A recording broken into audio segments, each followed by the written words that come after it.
Big shot straight away, hitting with the wind. That's important, very important. 31. Oh, he's bowled him!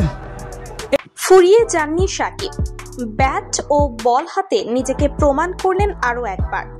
দর্শক, বিস্তারিত জানতে ভিডিওটি না টেনে সম্পূর্ণ দেখার অনুরোধ রইল। গ্লোবাল সুপার লিগের আজ প্রথম ম্যাচেই মুখোমুখি হয়েছে সাকিব আল হাসানের দিল্লি ও শক্তিশালী সেন্ট্রাল স্টাগ। টসে জিতে প্রথমে ব্যাট করার সিদ্ধান্ত নেয় গুজরাট। শুরুতেই উইকেট হারালেও দলের হাল ধরেন সাকিব। একের পর এক চমৎকার স্ট্রোক খেলতে থাকেন তিনি। 38 বলে 54 রানের এক দুর্দান্ত ইনিংস খেলেন সাকিব, যার মধ্যে ছিল 6টি চারের মার ও একটি ছক্কা। তার ইনিংসেই ভর করে নির্ধারিত 20 ওভারে 162 রান তোলে দিল্লি। এরপর বল হাতে আরো ভয়ঙ্কর রূপে হাজির হন সাকিব। ইনিংসের প্রথম ওভারেই দেন মেইডেন, সাথে তুলে নেন 2টি মূল্যবান উইকেট। পরবর্তী 3 ওভারে আরো আগুনে বোলিং করে তুলে নেন আরো 3টি উইকেট।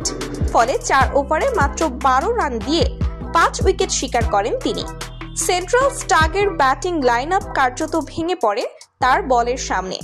18তম ওভারে 145 রানেই গুটিয়ে যায় সেন্ট্রাল স্টাগ।